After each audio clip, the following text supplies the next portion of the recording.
उत्तर वैदिक काल के समाप्ति के समय जब भारत अपने 16 महाजनपदों के बीच सत्ता संघर्ष में व्यस्त था, तब भारत के पड़ोसी राष्ट्र फारस में हखामनी वंश का विशाल साम्राज्य निर्माण हो चुका था।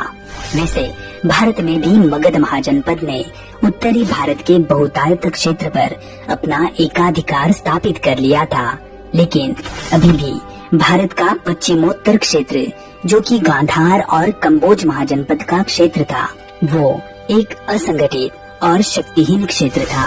वैसे देखा जाए तो भारत के पूर्व, दक्षिण और पश्चिम की तरफ फैले हिंद महासागर और उत्तर से पूर्व की तरफ फैले हिमालय पर्वत के कारण भारत पर इन दिशाओं से विदेशी आक्रमण का होना संभव ही नहीं था। ऐसे में विदेशी आक्रांताओं को भारत में प्रवेश करने का केवल एक ही मार्ग बचता था, और वो था भारत का पश्चिमोत्तर क्षेत्र।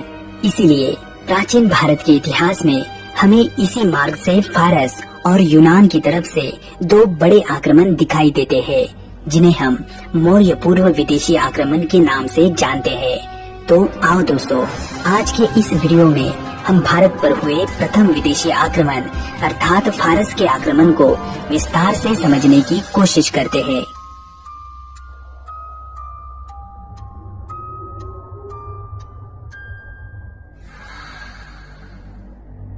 ईसा पूर्व 6वीं शताब्दी के मध्य में फारस अर्थात ईरान में हखामनी वंश का प्रभाव बढ़ने लगा था।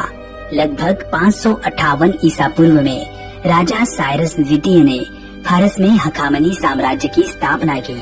साइरस द्वितीय एक महत्वाकांक्षी शासक था।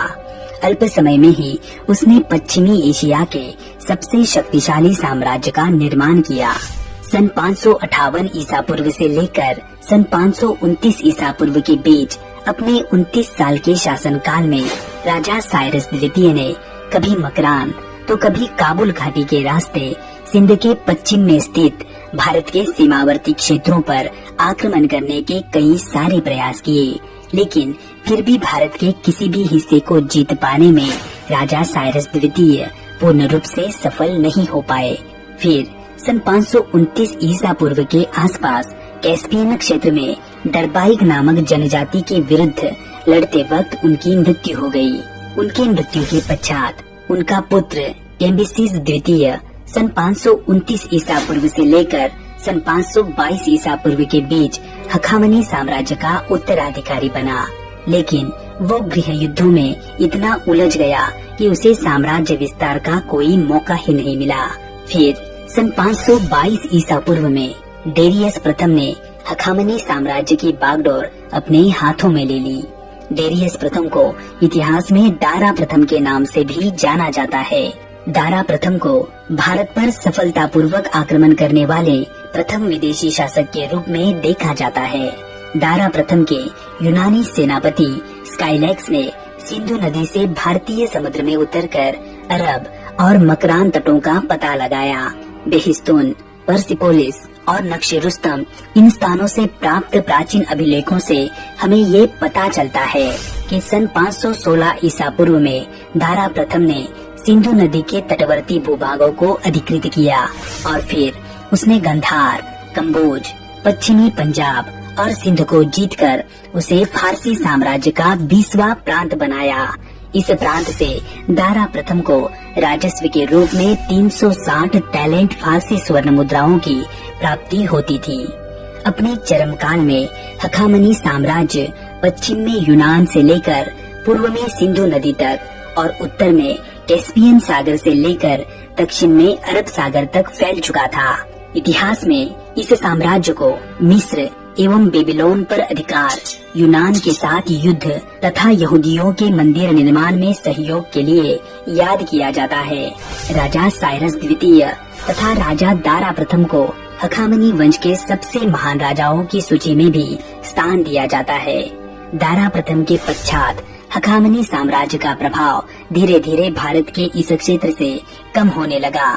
सन 360 ईसा पूर्व से लेकर सन 330 ईसा पूर्व के बीच शासन में रहे हखामनी साम्राज्य के अंतिम शासक दारा तृतीय को यूनानी सम्राट सिकंदर ने सन 330 ईसा पूर्व के बीच अर्बेला के युद्ध में बुरी तरह से परास्त कर दिया और भारत का पश्चिमोत्तर क्षेत्र हखामनी साम्राज्य के प्रभाव से पूर्णतः मुक्त हो गया। भारत पर फारस की तरफ से हुए प्रथम विदेशी आक्रमण के कारण भारत को इस दिशा से समुद्री मार्गों का परिचय हुआ, जिससे भारत में विदेशी व्यापार को प्रोत्साहन मिला। इसी के साथ साथ फारसियों के अरमाइक लिपि के प्रभाव के कारण भारत में भी दाईं से बाईं ओर लिखी जाने वाली खरोष्टी लिपि का उद्भव हुआ। खरोष्टी लिपि हमें सम्राट अशोक के कुछ अभिलेखों पर भी दिखाई पड़ती है। मुख्य रूप से अभिलेखों को उत्कीर्ण करने की प्रथा का प्रचलन भी भारत में फारसी शासकों के प्रभाव का ही परिणाम है। इसी के साथ मौर्य काल की वास्तुकला पर भी फारसी प्रभाव को स्पष्ट रूप से देखा जा सकता है। तो कुल मिलाकर भारत पर हुए इस प्रथम विदेशी आक्रमण के पश्चात भारत के फारस के साथ आर्थिक संबंध बढ़े, जिससे दोनों देशों के बीच व्यापार, कला एवं संस्कृति का लेन देन हुआ। आगे इस लेन देन की झलक हमें मौर्य राजाओं के शासनकाल में भी स्पष्ट रूप से दिखाई देती है। तो दोस्तों, आपको ये जानकारी कैसी लगी? आप हमें कमेंट बॉक्स में जरूर बताइए। वीडियो को लाइक करके अपने दोस्तों में शेयर कीजिए और चैनल को सब्सक्राइब करके बेल आइकन को ऑल नोटिफिकेशंस पर सेट कीजिए, ताकि हमारे अगले वीडियो की नोटिफिकेशन आपको तुरंत प्राप्त हो। तो चलो दोस्तों, मिलते हैं अगली किसी वीडियो में। तब तक के लिए आप अपना ख्याल रखना। जय हिंद।